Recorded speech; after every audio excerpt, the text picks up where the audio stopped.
Good memory.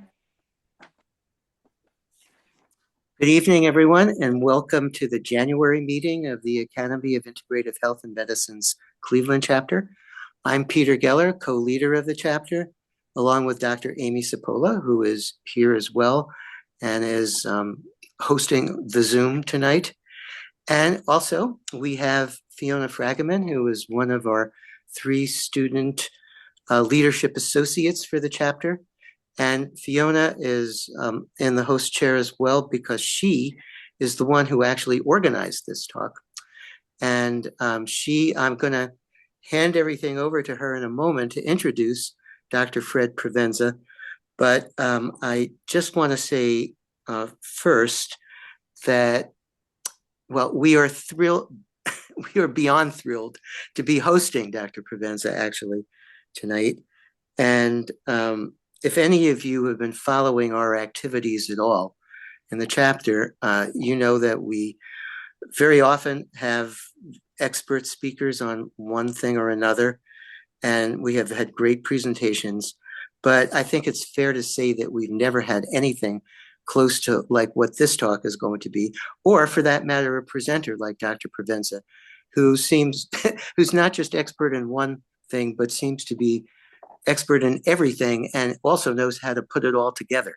So I hope that's not too much of a buildup, but that's how I look at it right now. So I just needed to say that. Also, we have in the chapter in the past number of months, last year and continuing into this year, we are trying to venture into areas and topics that we haven't typically gone into or haven't gone into before, and also maybe some topics that are less familiar even to integrative practitioners.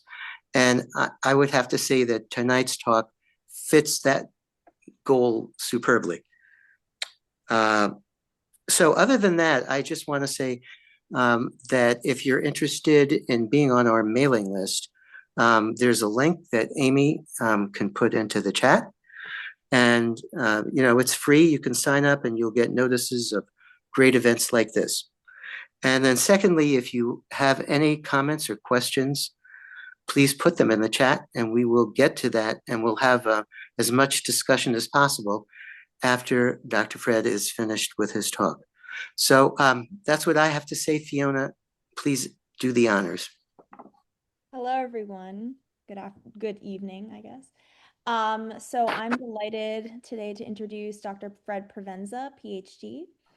He was a professor of wildland resources at Utah State, and he's the author of many books, audiobooks, many research papers, over 300, spanning behavioral ecology, chemical, and nutritional sciences. Over his career of more than 50 years, he's been a guest speaker at over 700 conferences and workshops for scientific and general audiences worldwide.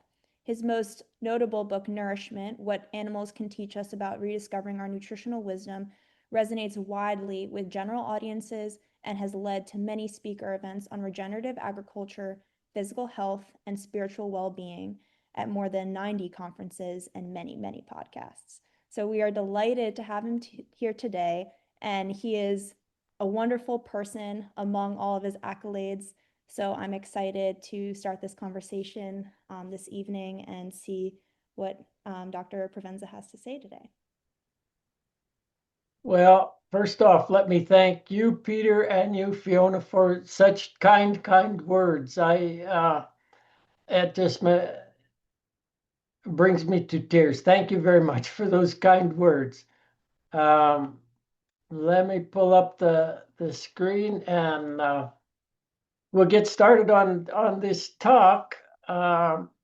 Cosmic Dreaming, Memories of a Moment on Earth. It's quite reflective, as you might guess, and it cuts across several different topics. But I have to say that nowadays, as I'm getting older and older, I find myself pondering the topics that I'll cover tonight more and more all the time.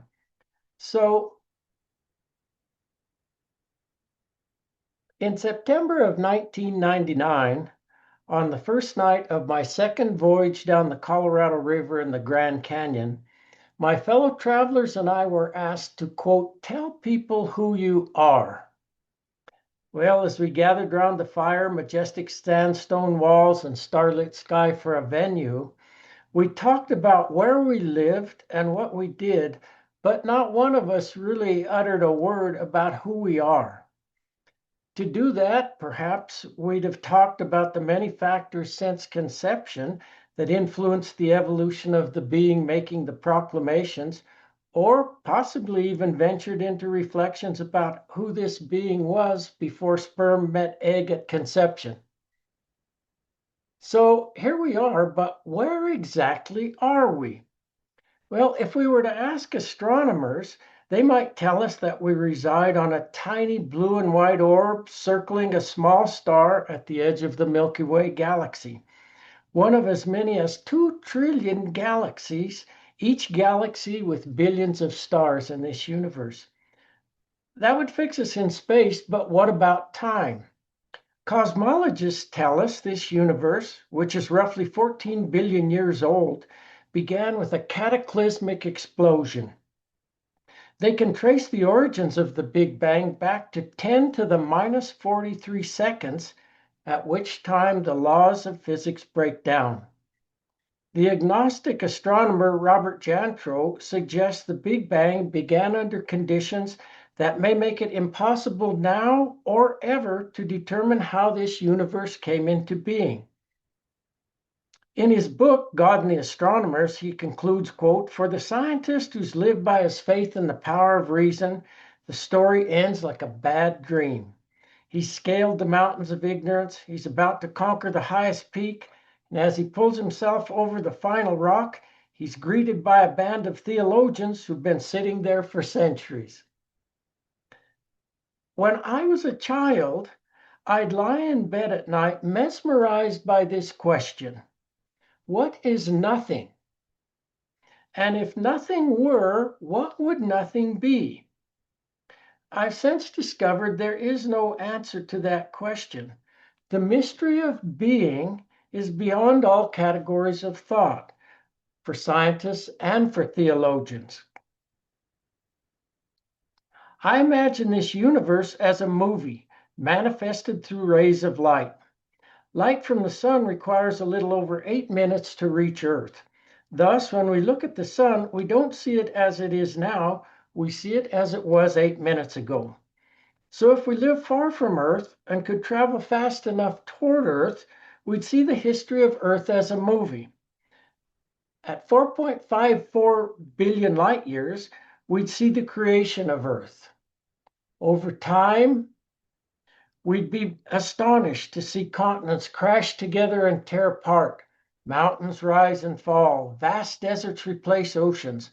Virtually all of the roughly 5 to 50 billion now extinct plant and animal species coming and going like the ever-changing colors and shapes of a kaleidoscope. At 2.4 million years, yesterday in geologic time, we'd see our earliest ancestors appear. And at 300,000 years, we'd see humans enter the stage. I like to imagine humans as an experiment. Isolate a species, Homo sapiens, in a place, planet Earth, and see if they can figure out where they are, how they got there, how to survive there, and what, if any, purpose there serves. I often think, is it any wonder we've come up with such a bewildering array of beliefs? We're born and reared at a specific place, time and place. We're taught what to believe and how to behave based on convention. Culture and place thus become our context. Change the time and place, and the cultural inflections all change. We tell stories to explain the mysteries and wonders of being, often attempting to control others through the narratives that we create, never realizing we're all prisoners trapped within the confines of the imaginary mental boundaries that we create. From 1951 to 1955, Edward R. Murrow was the host of a radio talk show titled This I Believe. The show, which encouraged people to reflect on their beliefs, brought comfort and inspiration to Americans who were anxious about the Cold War, McCarthyism, and racial divisions. 20 years ago, while I was driving home from the airport in Salt Lake City, I listened to Morrow's introduction to the series and to some of the captivating accounts. While they were all inspiring, I especially remember one man who said, in essence, I can tell you what I've been taught to believe by my family, my church, my community, and my country. But I don't know, in all honesty, what I believe in the absence of all that I've been taught. I fully understood his point. For years, been studying how cultural linkages to landscapes create, you might say, the illusion of who we are, who we think we are, to enable survival for a moment on Earth. So here we are, but who exactly are we?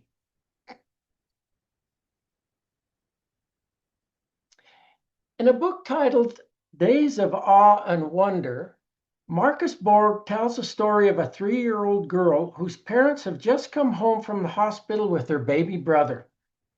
After they've been home for a couple of hours, the little girl tells her parents she wants to be alone with her brother with the door closed. Her parents find this odd, but she's a good girl and they have an intercom so they can listen in case anything unusual happens. So they let her go to the bedroom, and after she closes the door, they hear her say to her baby brother, "Tell me about God. I've almost forgotten." As Borg notes, this intriguing story suggests that when we're very young, we still remember our eternal nature. But in the process of learning how to live on earth, we forget our at oneness with God. And as we progressively identify with the values of our culture and our sense of separate self grows, we become cosmic voyagers with amnesia. Buckminster Fuller wrote, quote, "I live on earth at present and I don't know what I am. I know that I'm not a category. I am not a thing, a noun.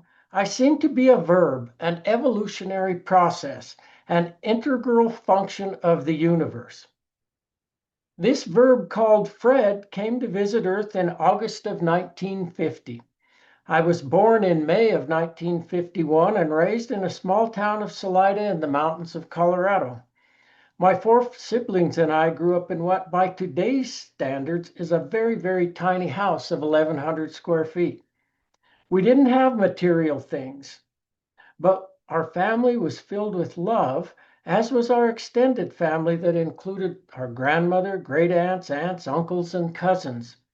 Beyond our relatives, we knew all the other families in Salida, and we felt the nurturing of our extended family and community. Back then, for me, there were only 3 seasons: hunting, fishing, and skiing. And with time, every facet of nature, plants, animals, streams, glacial lakes, became sacred to me. At the time, I didn't realize that I was being linked epigenetically in form, function, behavior, and at the level of my heart with the people and the landscapes where I was conceived, born, and reared. And though I've traveled far and wide, my heart has never left the mountains of Colorado and those communities. As I've aged, I've come to appreciate the fundamental value of those connections, physically and spiritually, to the life forces that nourish and sustain body and spirit. But in my youth, we were told that there was no future for us in Salida. We'd have to leave. And that's what we all did. As a nation, we've all moved helter-skelter, slowly and incrementally. The loss of love and nurturing provided by close-knit communities and the natural world, I think, has adversely affected the health of our nation. The power of community is illustrated so nicely by immigrants from Roseto Valfortore in southern Italy, who moved to the US back in 1882 seeking a better life. During the day, the men worked in the stone quarry while the women worked in the blouse factory. In the evening, people strolled the main street, visiting with neighbors and friends. As church bells rang, women gathered in communal kitchens to prepare Italian feasts of pasta, sausage, and meatballs fried in lard. By some of today's expert advice, they ate poorly. To add insult to injury, they smoked and they drank. Yet their death rates from all causes were far below the national averages. The health that couldn't be attributed to genes, to where they lived, or to medical care. Rather, a tight-knit community was a better predictor of their health than was their, quote, poor diet or use of alcohol and tobacco. Studies of people in 20 countries show that strong family ties and the presence of older adults in the lives of adolescents is associated with nearly 50% greater likelihood of flourishing. Sadly, as the dreams of the older generation were realized, that is, a better life for their children, Rossetto died. Extended families vanished as the children left town for a, quote, better life elsewhere. Nightly celebrations gave way to the isolation that now characterizes life for people in the US. Neighbors no longer stopped for casual visits.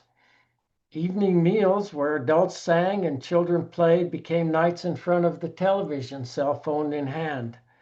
These changes were manifest as their diseases and death rates from all causes increased to the national averages. Interestingly to me, like the people of Rossetto, the health of livestock is enhanced by living in extended families, sharing meals of phytochemically rich plants on landscapes where they were born and raised. Currently in the US, though, only 4% of beef calves experience that life. The other 96% of calves are fattened in feedlots under conditions that are an affront to animal health and well-being. They're moved from familiar to foreign settings, which causes stress and illness from transport and new environments. Rather than living with mothers and relatives, they exist with strangers in crowded conditions and poor sanitation. Though individuals differ in their nutritional needs and preferences, even within the most uniform group, they can't self-select their own diets. Daily, they're fed the same ration so high in grain they experience nausea, which causes food aversions, distress, and disease. Alternatively, due to their phytochemically rich diets and greater amount of exercise, animals born, raised, and finished with mothers and peers on rangelands have improved health, and their meat has rich arrays of phytochemicals that benefit both livestock and people. Phytochemically rich diets bolster nutrition and health and protect livestock from diseases through antimicrobial, antiparasitic, anti-inflammatory, and immune-boosting properties. Humans benefit as the phytochemical richness of meat and dairy promote our health by reducing oxidative stress and inflammation and strengthening our immune system. Unfortunately, to counter dreadful diets, lack of exercise, and stress, most livestock and people both now are, quote, nourished and sustained by the medical and pharmaceutical industries. We've forgotten that our health and the life on this planet depends upon nurturing relationships with one another and the communities where we reside. During the last 10,000 years, Homo sapiens transformed from hunters and gatherers to small-scale farmers to massive-scale industrial agriculturalists. In the process, we broke our linkages with one another and the landscapes that nourish and sustain us. Once a species reliant on wild plants and animals for food, medicine, clothing, and shelter, we're now being consumed by fossil fuel-based industrial agriculture and materialistic money-driven economies. Prior to the 17th century, the predominant worldview was one of a spiritual, organic living universe where people lived in mutually dependent relationships with nature's communities. But from the scientific and industrial revolutions of the 17th century to the artificial intelligence of today, Western civilization's technological, industrial, money-driven machine has eroded our connections with culture, nature, and spirituality. We now live in highly competitive, monetized economic systems based on manufactured scarcity and worldly things. European conquerors despised Native Americans for their poverty and simplicity. But as Charles Alexander Eastman points out in The Soul of the Indian and Interpretation, quote, they forget, perhaps, that his religion forbade the accumulation of wealth and the enjoyment of luxury. To them, the love of possessions was a snare, and a complex society a source of needless peril and temptation. That belief kept their spirits free from envy, pride, and greed. Indigenous cultures were based on harmonious interdependence where cooperation was valued and expected. That resulted in an interdependent view of life. They shared the fruits of their skills and successes with their less fortunate brothers, with gratitude for the plants and animals that nourished and sustained their communities. Plants, insects, fish, birds, and mammals were their family. They understood that we are members, not masters, of nature's communities. What we do to them, ultimately we do to ourselves. Only by nurturing them can we nurture ourselves. When I was in high school and college, I worked on a ranch west of Salida, Colorado. In those days, we flood irrigated grain and alfalfa by hand, not with pivots. We hauled hay by hand, not with machines. We moved cattle that lived in extended families across rangelands during spring, summer, and fall. We didn't use virtual fencing. Well, I'm not against those practices. The point I'm making is that you can't love what you don't know intimately. And we had intimate relationships with water, soil, plants, and animals, rather than the technologies that now distance us from the natural world. We were intimately linked with the seasons, with planting and growing hay, grain, and gardens in spring and summer, with harvesting in fall, and with feeding hay to sheep and cattle in winter. We nurtured them and they nourished us. And I've never felt so grounded and centered physically and spiritually as I did in those years working on the ranch. Growing, hunting, gathering, and eating plants and animals is the experience of endless transformation. As I eat, energy and matter in someone becomes this entity I call, quote, me, which will, in the flicker of a cosmic eye, return to Earth to become plants that nourish animals. In pondering this mystery, we may, with gratitude, come to realize that all life is sacred. In the serviceberry, Robin Wall Kimmerer notes that gratitude links us physically and spiritually, as our bodies are fed and spirits nourished by a sense of belonging to people and place. While we no longer live in small, insular societies where generosity and shared gratitude organize our relations, we could create such webs of interdependence outside of market economies. Communities of mutual self-reliance and reciprocity based on a currency of sharing may be the wave of the future, as manifest in the movement toward local food economies, which are not just about freshness, food miles, carbon footprints, and soil organic matter. Notably, they're also about the desire for connection with one another and the land that nourishes and sustains us. As she concludes, continued fealty to economies based on competition for manufactured scarcity, rather than cooperation around natural abundance, is now causing us to face the danger of producing real scarcity, evident in the growing shortages of food and clean water, breathable air, and fertile soil.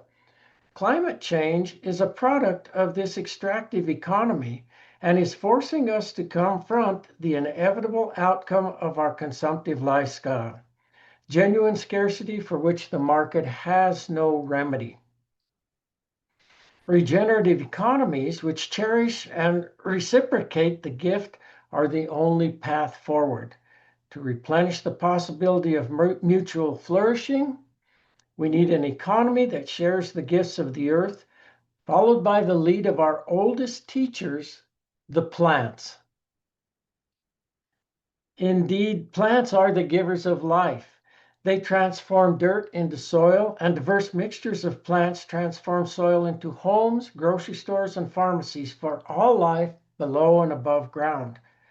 Plant communities are webs of complex interdependence, cooperation, and creativity among different species, in which being unlike your neighbor is the antidote to scarcity-induced competition. Plant communities could indeed be models for economies and societies, which ought to be about valuing diversity of peoples and worldviews and providing for one another in ways that nurture all life on Earth. They should not be about social and political systems that safeguard their own interest with little regard for the common man or woman. Systems that create competition for manufactured scarcity rather than cooperation around natural abundance.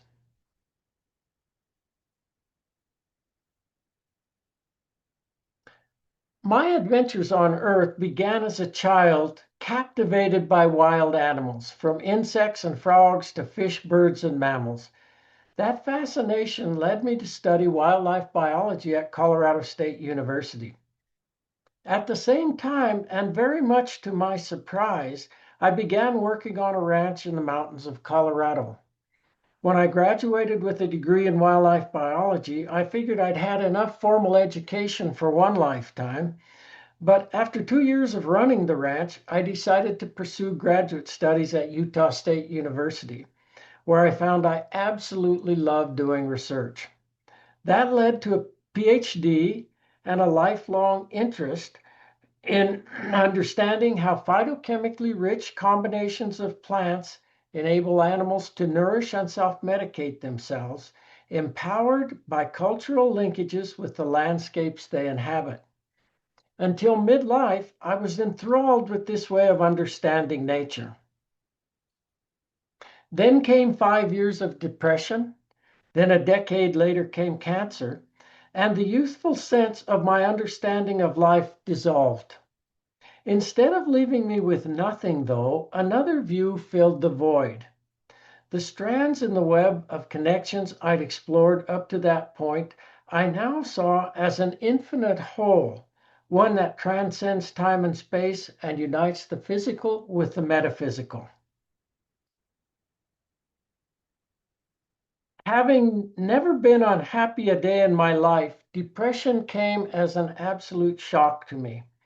All the things I once lived to do were dead in me, not a whisper of emotion. I had quickly climbed the ladder of academic success and then fell into a crevasse so deep I had to look up to see a worm. I couldn't figure out how I got there, and as the years went by, I came to feel I'd never escape from this prison.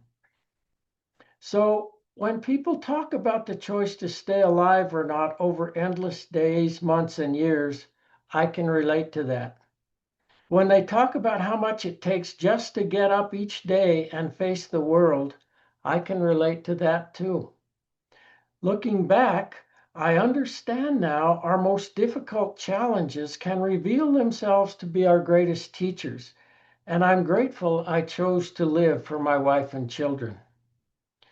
During that time, as if by cosmic intent, and I think it was, I began reading about world mythologies, the wisdom traditions from people's visits to this planet.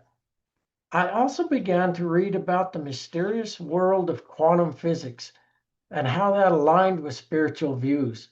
All this, quote, new knowledge fit so well with deep mysteries I'd pondered since I was a tiny child. I couldn't help but wonder why no one I knew had ever discussed these matters inside or outside of classrooms or churches. Didn't others wonder about these mysteries?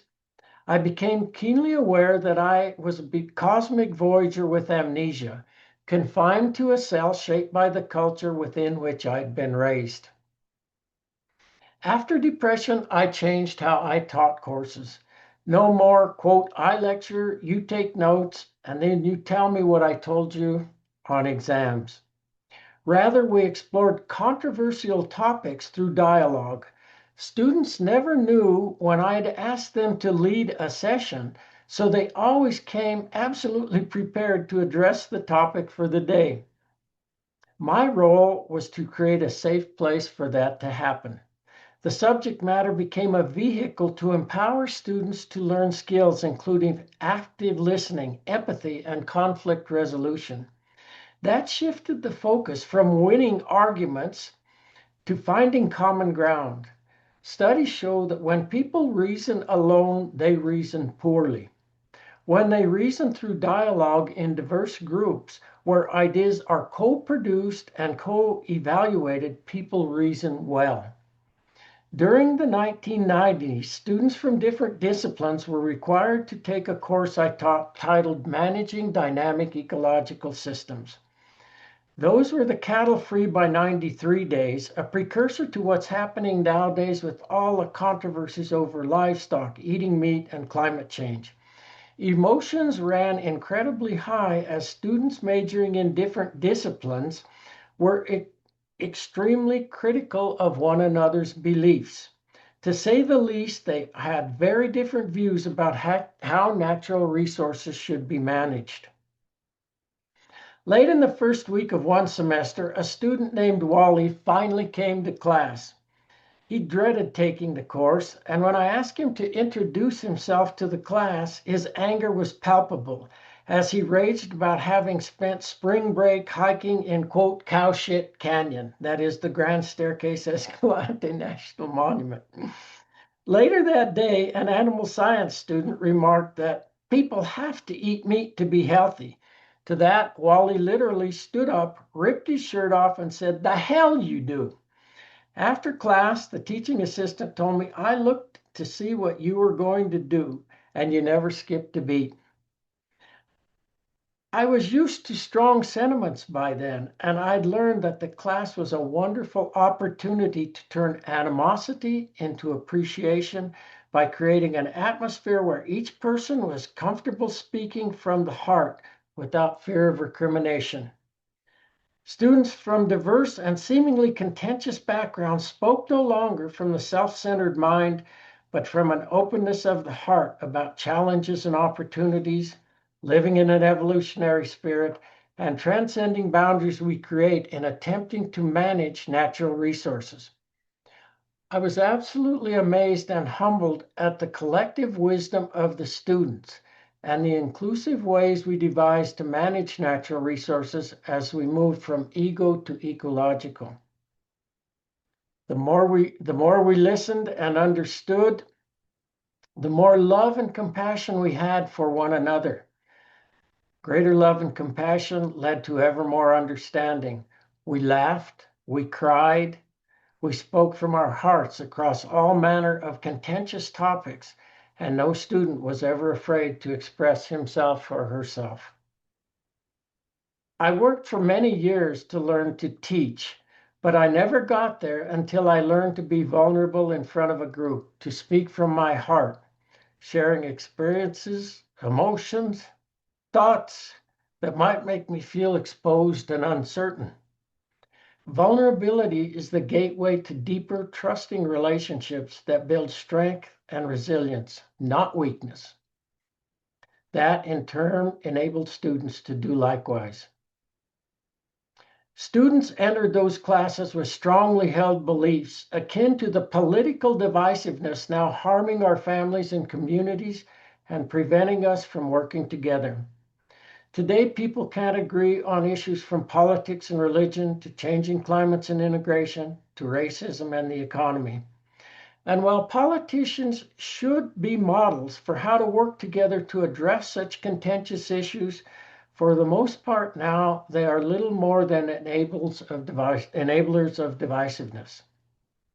So movement must begin at a grassroots level, And dialogue is a path forward, as groups like Braver Angels are doing, by learning to engage those with whom they disagree, by treating one another with honesty, dignity, and respect, by stating their views freely and fully without fear, and by disagreeing accurately, avoiding exaggeration and stereotypes. In so doing, they all learn from others with different backgrounds and beliefs.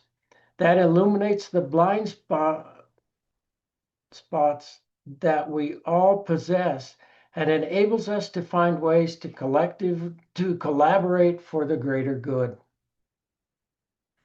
One former student, Christy Mack, captured the sentiment we experienced in those classes when she wrote, "The most important subject ever discussed, in my opinion, is how an individual's beliefs and traditions from throughout their life can affect their beliefs in natural resource management. It amazes me to listen to people and realize that there are many times that a person cannot even begin to comprehend another's beliefs because their mindset is so totally different from the other person's. More than once, ideas that have seemed supported on all sides and written in stone have been totally dynamited by a single person's explanation from a different viewpoint. To get people to question those things that they have taken for granted all their life is an amazing thing. Listening to the other side and trying to understand their reasoning is a challenge I love to face. Sometimes both sides have such good reasoning, I cannot tell you there is a correct belief." And what became of Wally out of all of this? Wally ended up managing a ranch in southern Utah.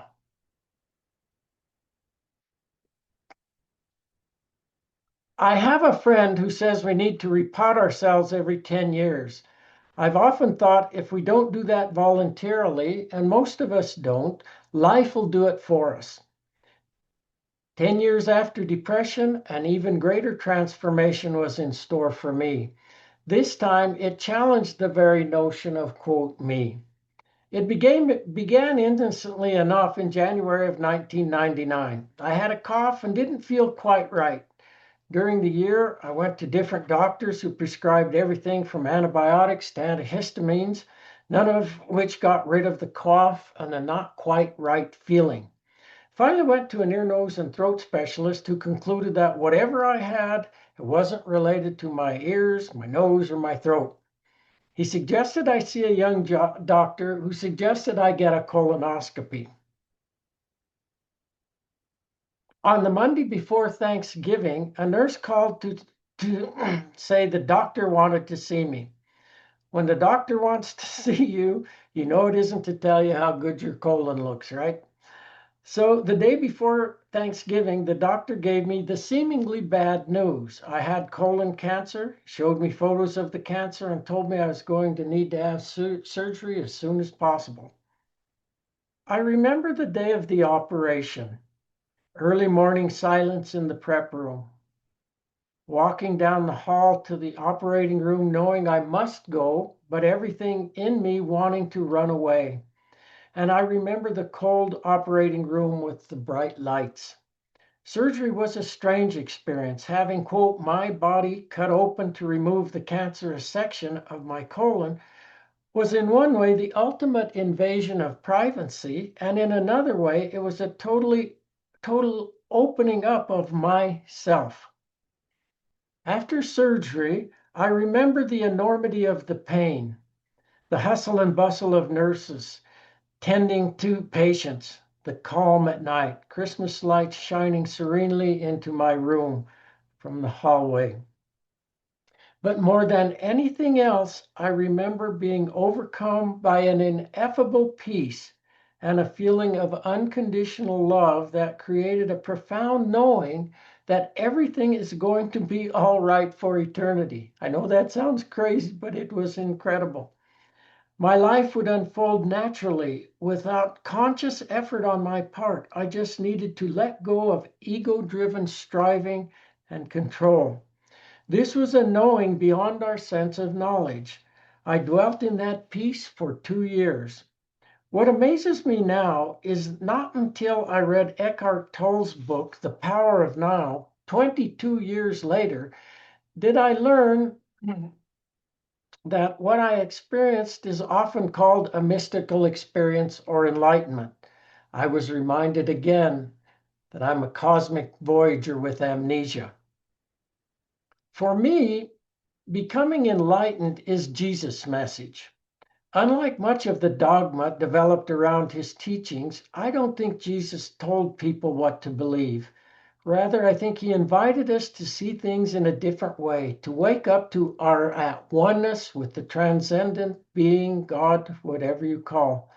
My teachings are true, he said in effect, not because they come from me or even from God through me, but because your own eternal spirits attest to the truth.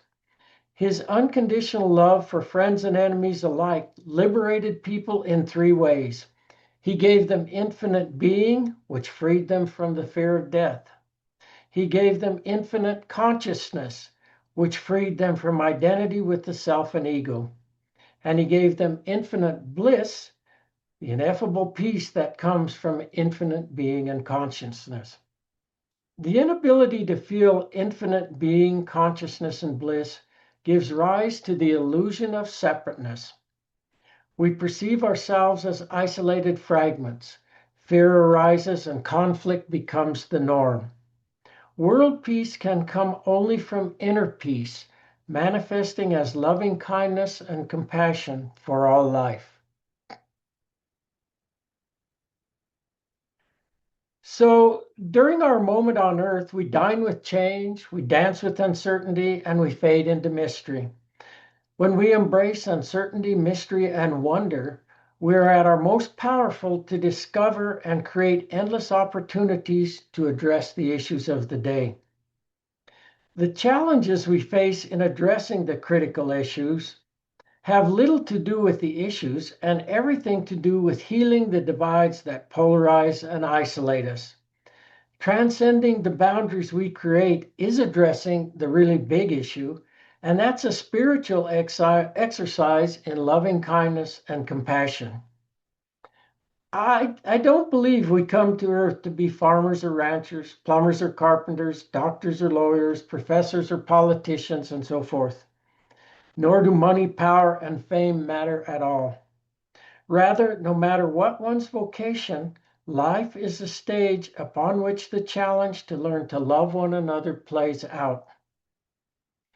In an article in The Atlantic titled 12 Years Later, Two Different Tales of Grief for Sandy Hook Parents, John Hendrickson describes Scarlett Lewis' resolve to celebrate her 6-year-old son Jesse's life through community advocacy. She saw herself as part of a community that helped to create the tragedy. And as she said, quote, "I did not want to be another victim of Adam Lanza." She realized she could go through life filled with anger, or she could embrace the challenge to love. She's, pain is inevitable, she notes. Suffering is a choice. Her path to acceptance and peace was rooted in compassion and conscious choice to quickly forgive Lanza, who had untreated mental illness and developmental disabilities. There are only two kinds of people in the world, she says, good people and good people in pain. Adam must have been in tremendous amount of pain, she concludes. We need to give love to those we feel deserve it the least. When we talk about settling the world's problems, Joseph Campbell concludes, we're barking up the wrong tree. The world is perfect. It's a mess. It's always been a mess. We're not going to change it. Our job is to straighten out our own lives. Those sentiments are echoed in the Hindu view of life. Quote, all talk of social progress, as Houston Smith writes, of the Hindu view of our visit to Earth, of cleaning up the world, of creating the kingdom of heaven on earth.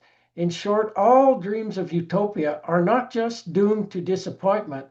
They misjudge the world's purpose, which is not to rival paradise, but to provide a training ground for the human spirit. During her near-death experience, told and embraced by the light, Betty Eady learned everything we do on earth is for our spiritual growth. We're tested under difficult conditions for one reason only, to learn to love one another.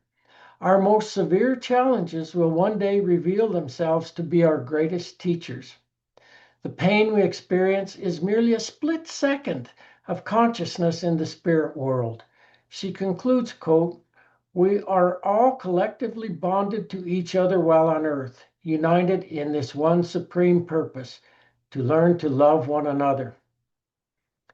In the review of her life after she died, she experienced overpowering emotions of the profound effects of her acts of unkindness and kindness to others while on earth. The ripple effects of her unkindness brought unbearable pain, while those of even her simplest acts of kindness brought overwhelming joy. In Lucid Dying, Sam Parnia recaps research on the experience of death by thousands of people. His studies challenge the notion of death as finality and instead suggest a transition in which the body dies and consciousness expands into vastness. Shortly after death, people relive their lives from the perspective of how they conducted themselves morally and ethically. They reevaluate their lives in a deeply purposeful way and come to recognize there was a higher purpose in their life, which was to better themselves based on how they treated others. These experiences are universal. It doesn't matter where they came from or what religion they did or did not follow. Looking back over my lifetime, I'm amazed at how, quote, my life emerged in ways I never imagined.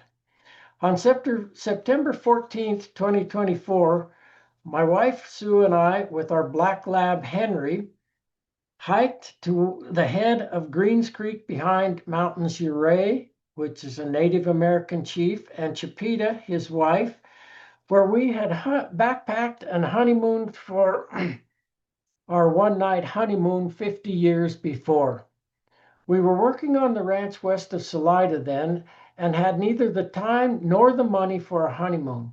We hadn't been back to that place for 50 years. We could never have imagined what emerged in those years. Our reflections on that day reminded me of an essay written by the German philosopher Arthur Schopenhauer titled "On an Apparent Intention in the Fate of the Individual." He begins by pointing out that when we've reached an advanced age and look back over our life, it can seem to have had a consistent order and plan, as though composed by a novelist. Events that, when they'd occurred, seemed accidental and of little consequence, turn out to have been indispensable factors in the composition of a consistent plot. So Schopenhauer asks, who composed the plot? He suggests that just as our dreams are composed of a facet of ourself of which our consciousness is unaware, so too our whole life. And just as people we met, seemingly by chance, became leading agents in the emergence of our life, so too we will have served as agents giving meaning to the lives of others. The whole thing harmonizes like a grand symphony. He concludes, it is as though our lives are the features of a great dream of a single dreamer in which all the dream characters dream too, everything linked with everything else. Now, midway through my 8th decade, I've had many unforeseen adventures on Earth, and I'm prepared to transform into whatever dimensions of universal at-oneness await. I'm ready for decomposers to transform this carcass called Fred, which I've had the opportunity to inhabit, into grasses, wildflowers, shrub trees, herbivores, and carnivores. While I've loved being human on Earth, I now find my earthly body to be far too confining, I must say, and I wonder what adventures await. In awe, with humility, I give thanks for my moment on earth, with all its beauties, horrors, wonders, and deep mysteries. I'm grateful to my family and friends my Lord, who accompanied me on the journey. I thank the plants and animals who grace this planet, who gave their lives daily to sustain my life through meals prepared with love. Bless us in this planet for the greater good, whatever that may be, however limited our ability to fathom that mystery. And thank you all very much for the chance to share these thoughts with you.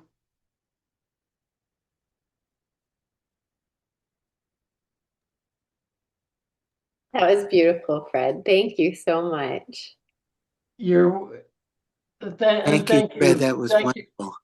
Thank you for having me to share those thoughts with all of you. See, I told everybody this was going to be unlike anything we've ever had, and you didn't fail. You didn't fail my prediction. I know we wanted to open it up for questions. So if you have a question, you can put it in the chat. And we'd love to hear your questions. Or comments. Yep, I know we're already getting amazing. Bless you. Bravo, Fred. I can start us off. Yeah, great. Thank you.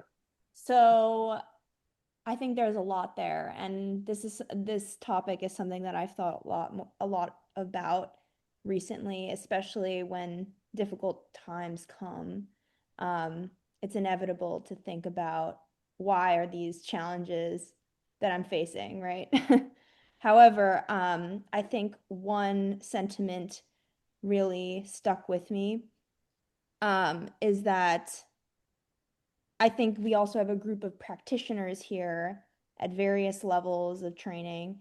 And as practitioners, the burnout rate and the naturally an empathetic group of people generally can be really overwhelmed by patient demand and just in general what patients are going through. So how do you think as practitioners we can keep that empathy that we may have had early in our career throughout that time throughout our career? Oh, it's a very good comment that you make, Fiona, and very good question you raise. And I think I'll put a couple thoughts, but here's where I would love the dialogue. I think can be so good where people put their ideas forth too, and we all have challenges as we go along. There's no question. To me, everything I ended up doing ended up being about relationships with other people and this notion of love and trying to think of what I was doing with that in mind. I love people and I love to interact with people, and but I know it can be a huge challenge, and nowadays with all that's going on, the burnout and so forth. And as I say there too, I had 5 years of depression and it was so hard just to get up. And so I'm maybe not a good one. I don't know. Well, I do kind of know. And this was a relationship with a person. I'll just tell a story briefly, then let it. So midway into my depression, my family and I went to Australia for a year. Our two kids were young, and it was a marvelous year. Went on a sabbatical there to Australia. Well, the day before we left, I went to the Ag Experiment Station to say goodbye to the editor. All the papers that we wrote, there was an editor who would review them. And this editor was an incredibly cynical guy. I liked him a lot. He always had some ornery thing to say. And so I went over there and I had told people that I was really not in good shape. I was suffering from depression. And I went over to tell him goodbye and he looked at me and he said, "You're a sick bastard." And I said, "Yes, I am a sick bastard. I'm not doing." He said, "Why don't you take this and read it?" Well, it was The Power of Myth that Joseph Campbell and Bill Moyers. And, that was for me at that time, that was a huge, huge help to be able to read that and reflect on that. And, I think each person has to find their way to try to stay motivated and try not to burn out in these conditions. I'd love to hear other thoughts. I've taken too much time already on that. No, not at all.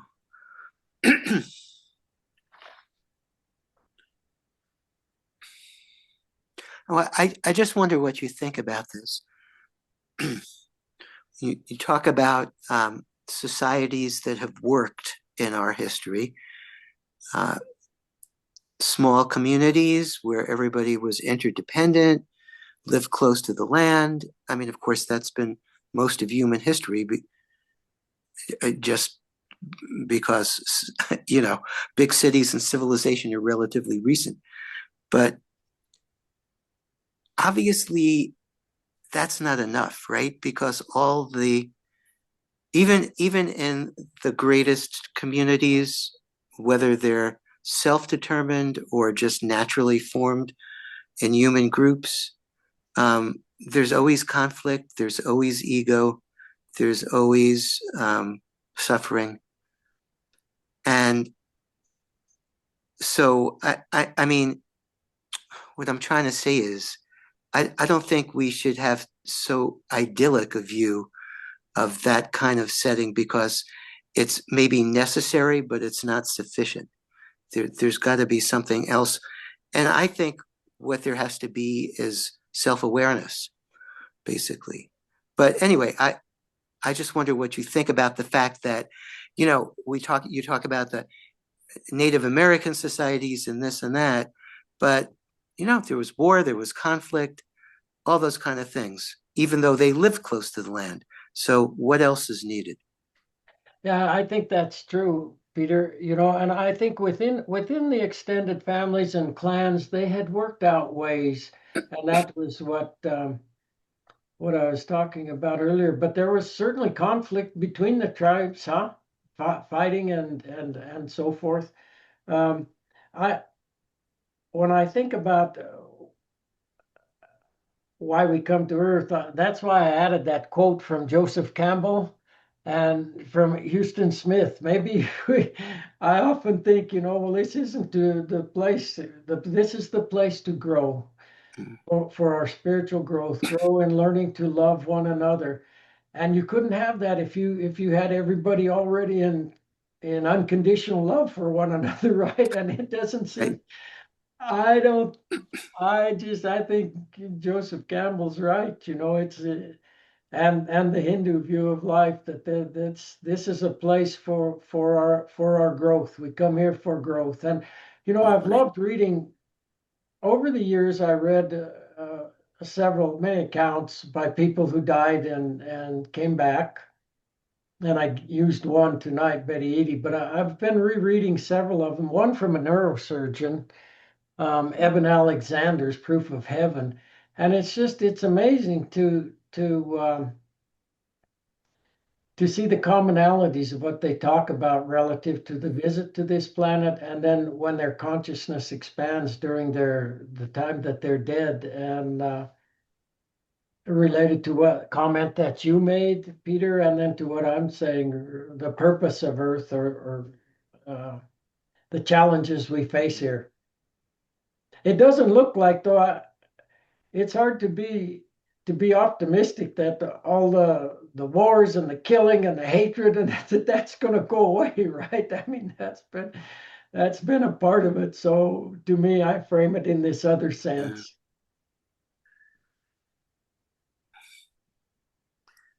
Fred, as you know, I'm a big fan of your book, Nourishment. And when you were talking at the beginning or towards the beginning about kind of native plants, like plants being in a place, right? And people moving around now. And I think of our food being shipped all over the place. We're like not eating the plants where we live necessarily.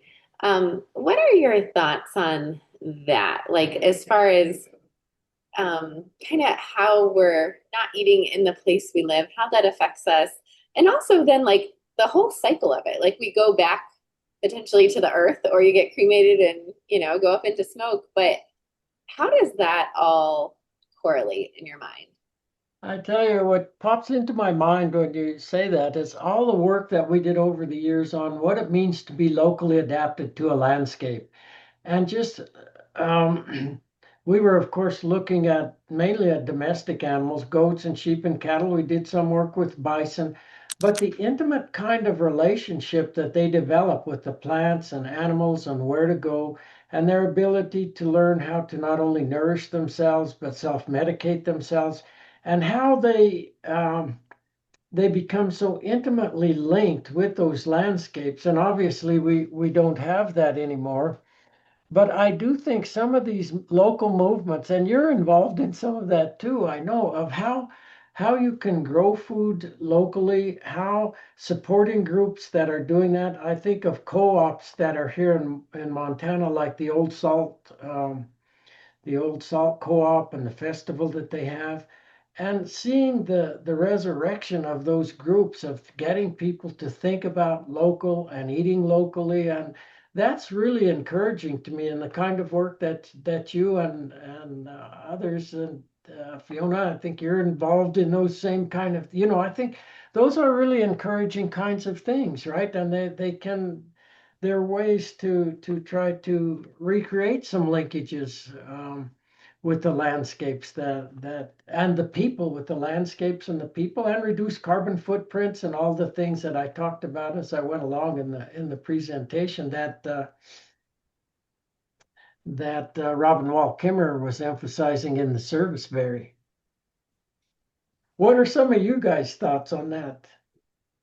I was at Plum Village in France, like a Buddhist monastery this summer, and one of the nuns said something really interesting. She said, I've now been here at Plum Village for 7 years, and it takes 7 years for many of your cells to, regenerate. And she said, like, now my body is of this place because they eat purely from the land there, basically. And it just really struck me and made me think, like, I moved from Wisconsin to Ohio, and it's like, wow, like, you know, is my body of this place, right? Because I'm eating food from all over the place, most of which it's not grown here. So, yeah, those are more of my thoughts, but I'll let you guys answer that too.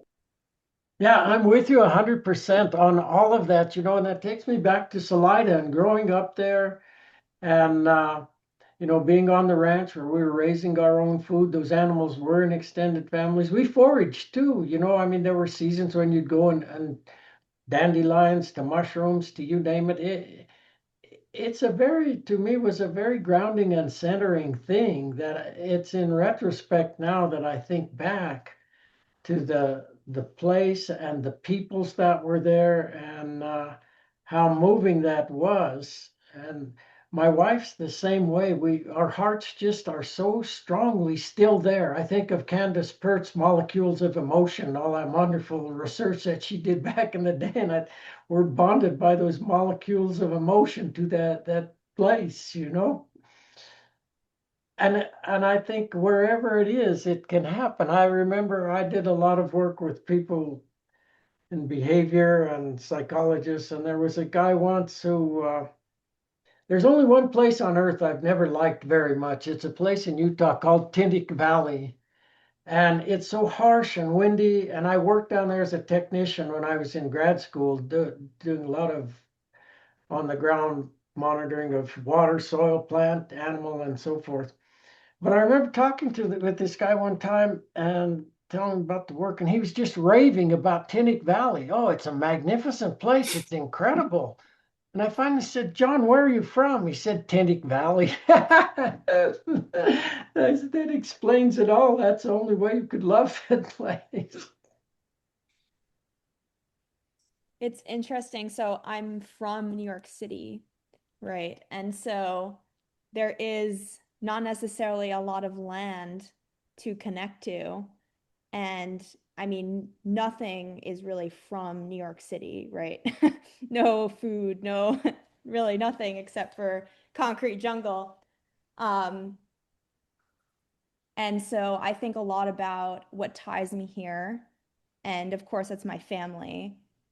However, since I moved out of the city, I realized that that's the only really real thing that ties me to the city, um, and this place. So it's definitely interesting being from somewhere that doesn't have land and doesn't have um, the tools or the resources that can connect people to a place.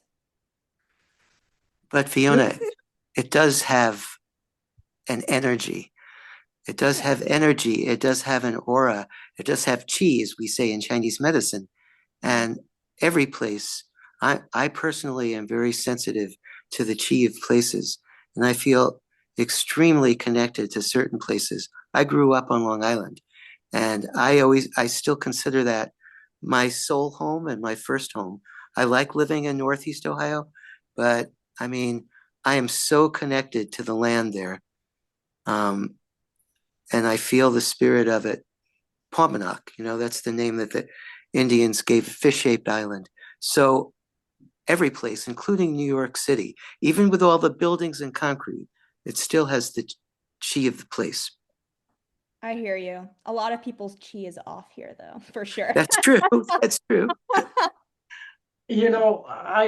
I was wondering that while you were speaking too, and thinking, because I know people from cities, I'm thinking Los Angeles now, and they talk a lot about the energy of the city and how much that really resonates within them. I mean, they're from LA, but that energy that's there is really powerful and links them strongly with that place.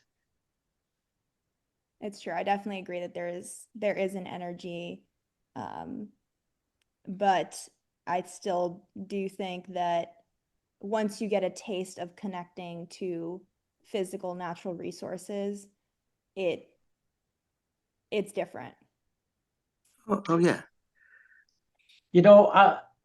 One thing that popped into my mind, Fiona, my wife, Sue, at the beginning of the pandemic, wanted to get chickens. And so we got some chickens. We built a nice chicken house for them, a palace for them, and we turned them out to let them forage around the place. But what's really interesting is some of the folks we know um, who have no experience with animals whatsoever and a little bit more city type, when they're out and we do that, they love to, it's amazing. They love to watch those chickens going around, picking at this, picking at that, getting at a grasshopper, doing this and that. And it's been amazing to see that. And then we have two ducks. Our daughter wanted some ducks, so we got some ducks. And the ducks, what's amazing, if there's even the tiniest thing in the sky, they notice it and they cock their head. And so, I mean, sometimes it's a hawk, sometimes it might be an airplane, sometimes it's so tiny, sometimes you can hardly see it. But the minute they cock their head, and then we're watching them, and the chickens are watching them, and they come on the alert. So it's those kind of things that maybe it's so deep within us that wherever you come, I don't know. I've just been struck watching people that have no experience of that and how enthralled they can be just watching those animals as they're going around doing their doing their thing. 100%. Agreed.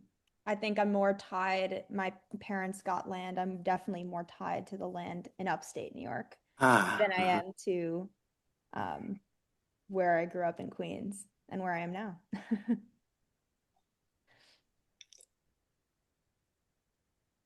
Yes, if anybody has any questions or comments, please contribute. Feel free. Yeah, don't be bashful. What are you most excited about right now? Whether it's research or just the future, like, is there anything kind of top of mind for you or things that you're excited about? I still love being alive. I really do. I think it's amazing to be on this planet, huh? And just to see it is a miracle. When I think of the research we did over 40, 45 years, that's one of the main things that opened up for me is just how incredibly, the wisdom of the body is just a, for instance, the wisdom of the body to know what to do, and plants and animals. And so I love being alive, and I love anything I could do to try to make people feel good.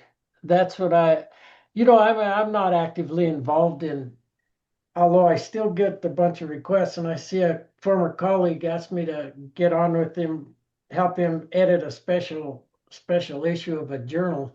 But I'm moving away from that more and more. I think, it's for young people, right? I mean, that's how I'm feeling now. Like I had 50 years of doing that, and I do think much more anymore too about when the time comes to move on to the next dimension. I'm totally ready for that. I'm not saying I want to go, but it's just when I read what the accounts of people. I just read a book, Quantum Revelations by Paul Levy, and I'm reading at the same time rereading Evan Alexander's book, Proof of Heaven. And I'm telling you, you can match up some of those chapters word for word of where the quantum physicists went and their whole view of Oh, what consciousness is, and then what he describes of that stuff. And you start thinking about the dimensions, the endless dimensions, and I just think, man, it's fabulous to be here. It's going to be fabulous to transition to. So I don't know. I mean, what are you thinking about nowadays? What's exciting to you? That is a good question. I don't even know. I think more just like sort of what you're talking about. I think finding that connection between human connection, spirituality, the land, growing practices, just nourishment. Like, how do we actually nourish ourselves? And I think, um, I don't know, in this world, in this era of, GLP-1s, weight loss drugs, like just I think it's so interesting. Yeah, it's interesting. I don't know. I see you shaking your head. What are your thoughts there? No, I agree. I agree. I mean, there is no end. And I think too, Peter, going back to what you said, there's no end to the controversy ever, is there? I see the latest food pyramid came out, and I am just delighting in seeing how not in a mean way, but how, if you've espoused the other pyramid for forever, boy, the articles in the New York Times and in CSPI, some of these scientific things that people are freaking out over that, right? I mean, going nuts that what would be on the top and then what's on the bottom. And I'm thinking of some of my ancient grain growing friends, and I haven't had a chance to ask them yet. But, it's like, I think your point, Peter, whether it's outright warfare or whatever, there's no end ever to the controversies, right? There just never will be. But I tell you one thing, I think there was a person named Bob Budd that we worked with. He managed Red Canyon Ranch for the Nature Conservancy in Wyoming.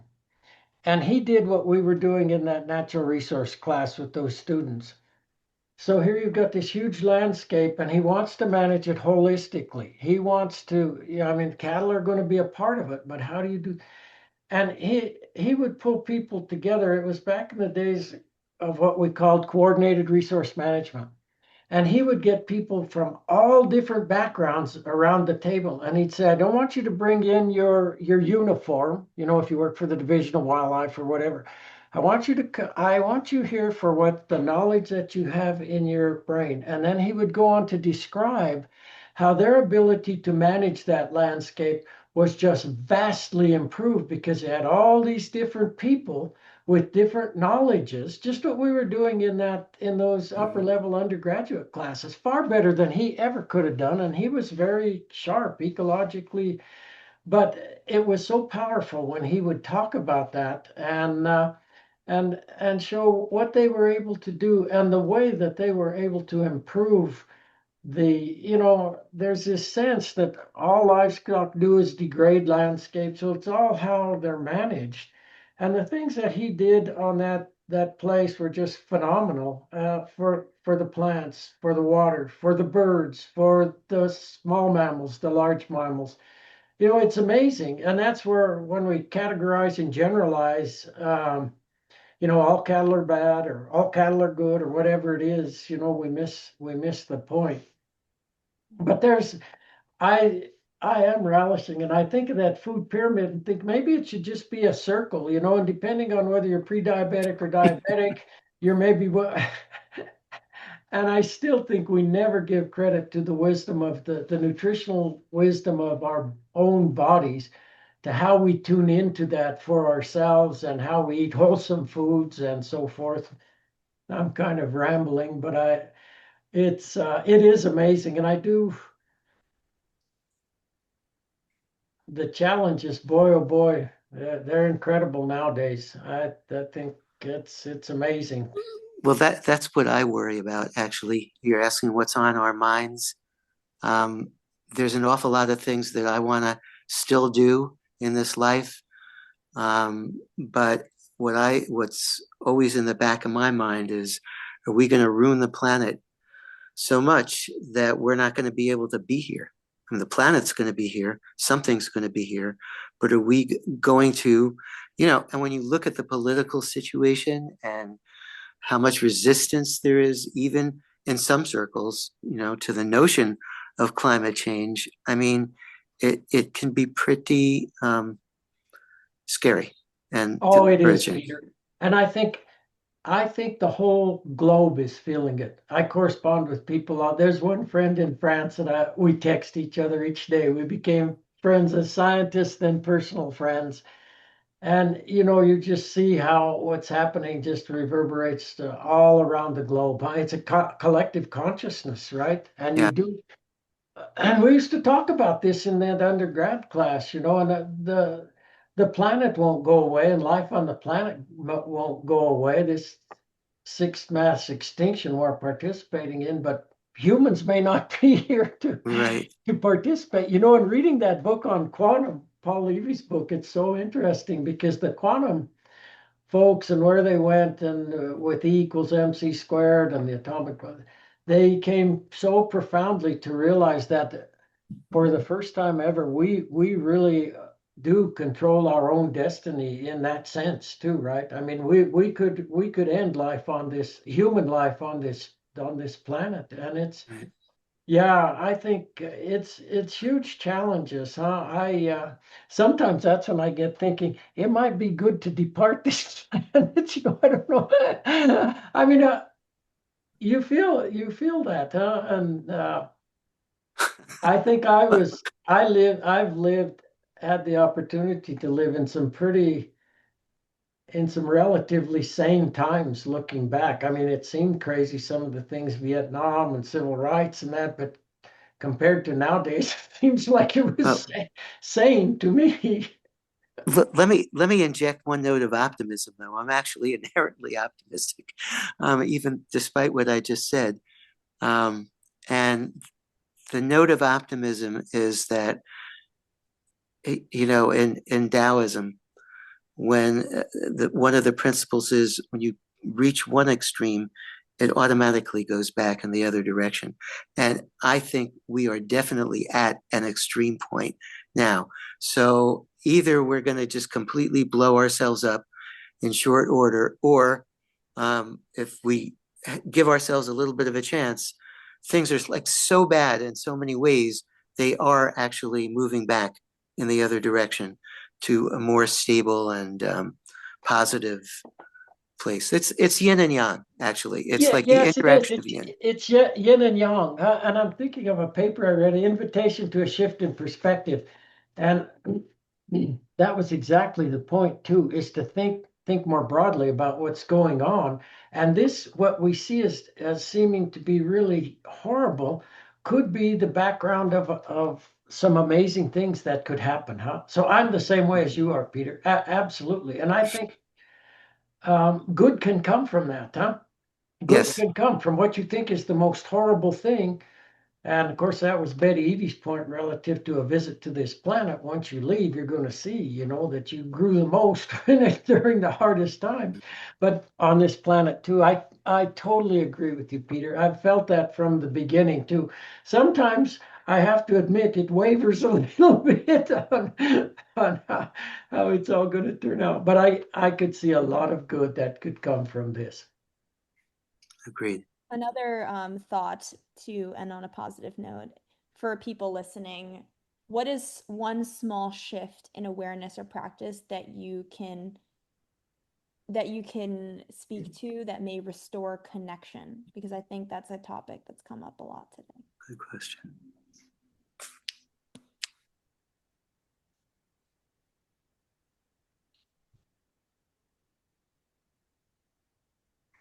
We can have Fred start, and then if other people want to comment. Yeah. Go ahead, you guys. I've been get going first. Fiona, what are your thoughts? Well, I think that you did touch on some topics where getting communities together in safe spaces where they don't feel judged um, is a good place to start. And I think there is a lot of judgment today. And I know that based on how my upbringing was and the culture I was around, um, definitely led me to believe things about people that came from different places from me, right? I grew up in the city.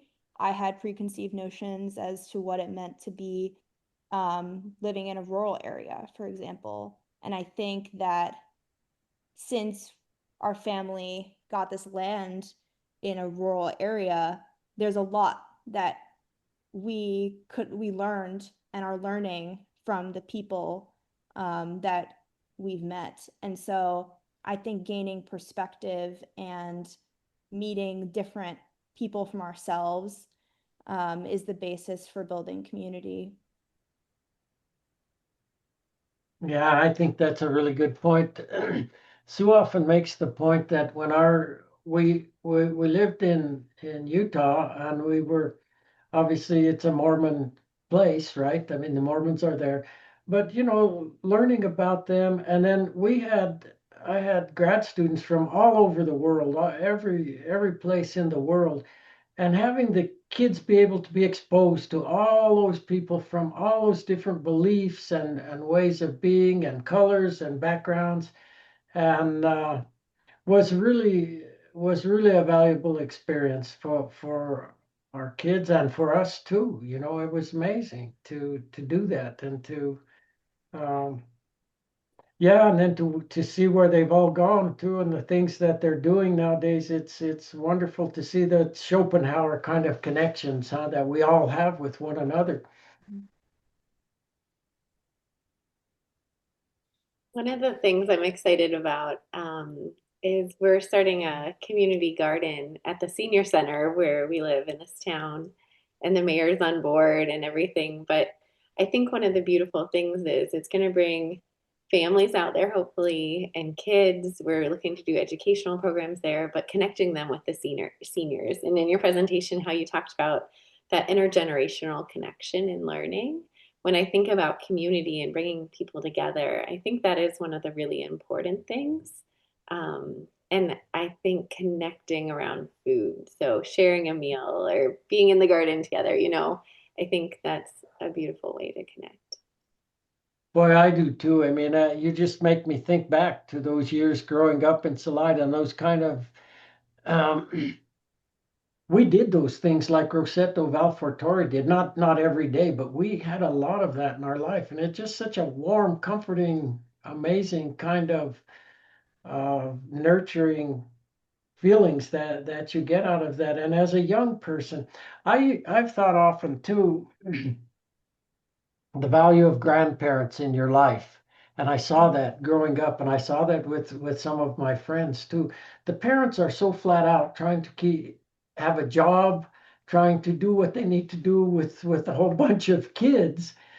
And but the grandparents have been there and done that, right? They were a calming influence. What I'm trying to say, it was amazing to see how they just what a cool, and to see that in my life and then in the lives of my friends. It was an amazing thing to see how that could be.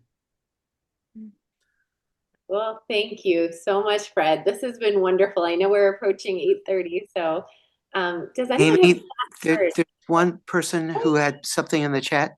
Absolutely. When given an opportunity, give a stranger a comment. Don't hesitate to brighten someone's day with a compliment. Oh, that's nice. Yeah. Absolutely, and you think a smile or and Betty Eady was talking about that in her book, but I think that all the time, a kind word, a smile, a kind word, just little things, but that it's valuable, huh? And those ripple effects that come from those things are amazing, huh? It's wonderful thing. Well, I was just going to say when you asked about Fiona, one small shift. So my thought is just regaining the ability to have a conversation with somebody with a completely opposite point of view and not have it degenerate into, anger, judgment, recrimination, but really trying to understand the other person's point of view. It's like a lost art now. It's it used to be just routine to do that. And now it becomes harder and harder. And, of course, we have bad influences from our political leaders, so to speak. But yeah, I think that's one small shift that would be a gigantic shift if people could just listen to one another again without, falling apart or just screaming at each other. Yeah, I think We've become so polarized, huh? So Yeah, polarized, and exactly. it's such a high level of emotion that, yeah, just listening to one another. Boy, that was the beauty of the dialogue in those classes too, and it was Mhm. amazing. I tried to give you a sense of the animosity that was in those rooms. It's like today. It's like today, the way those students were. I remember a secretary, an older secretary, decided to take the class. I don't know why she did. And after the first day where we went around the class and they introduced one another, she came up and she said, I don't know how can you have a class? They're all so hostile. They want to kill one another. And but setting this stage where when you could see where they did start to do just what you said, Peter, as a group, and there were 50, 60 students in that class, and everyone, oh, the conversations that we had and the depth and the breadth and what we shared, that's such a huge deal, huh? And it comes from listening and an open heart and everyone being able to speak from their heart. And we came up with far better thoughts about how to deal with all the issues, for sure, as a group. And I was humbled. I mean, you get used to being the professor. I lecture, you take notes, then you tell me what I told you. Kind of, I mean, that's I just doing what I had learned as I went along. But boy, once we got into that, I was like, wow, I could never do that again because there is so much knowledge in this group, even though they're quote young students. It was just like there's a lifetime of knowledge there already that comes from their culture and their background and all the things that they've learned. And when that can come out and we're all listening, it was very humbling for me, very humbling. I could have never gone back to, and it wasn't that the classes weren't rigorous. They were incredibly rigorous. You never knew when you're going to get called on. the take-home exams were rigorous of what they needed to do. Tell us what this means to you professionally and personally. Boy, reading those exams was amazing because they were pouring it out from the heart about whether I used to tell them, I don't want you to think like I think. I don't care what you think. I want you to think. That's all. And when you write these exams, I want you to be honest about and boy, it wasn't boring. It was profoundly interesting to read their thoughts.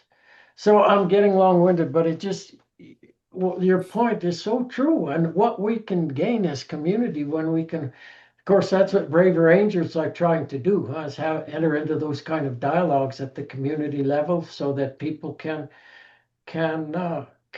do those kind of things. Well, I think that we all just need a Dr. Provenza in every school to have a class where students learn how to have open dialogue. It definitely didn't exist in my school at the very least, but No, and I think, and it was a sequence of things that led to that, but it's like in a way, and this isn't to criticize, I mean, there's a value in lecturing for sure. But to me, it became like, the issues we're dealing with are so complex. mm, We have to have conversation about these sort of things. And it was a transition, and I lost a class or two along the way. I can tell you that too. They were like showing Joseph Campbell videos. but but in the end, the last decade or so, it was really wonderful. But it was interesting. I had colleagues that would come and say, "Do you know that there's profs here really don't like what you're doing? They don't think that they think it's your role to be lecturing to the students. You shouldn't be doing this." But I was far enough along in my career at that point; it didn't matter. I know in my heart this is so valuable. And the students would come in, then I'll be quiet. I remember students coming in and they'd have all kinds of notes because in case they got called on to lead the conversation, part of that. And they say, "Do you know how mind-boggling it is to come into this class from other classes? Can you even start to imagine how mind-twisting it is to come in here and to have this kind of thing?" And I said, "No, I couldn't." But anyway, well, thank you so much for your time, and Thank you. I'm hoping that you can go skiing with your daughter tomorrow. I will. Thank you. And thanks to all of you too. Thank you very Thank much you for so this. much, Fred. Thank you, Fiona, for organizing. Thank you, Amy. Thank you, everybody who came and listened. And many more people than were here tonight will be able to view the recording. So it's going to be good. Thank you very much.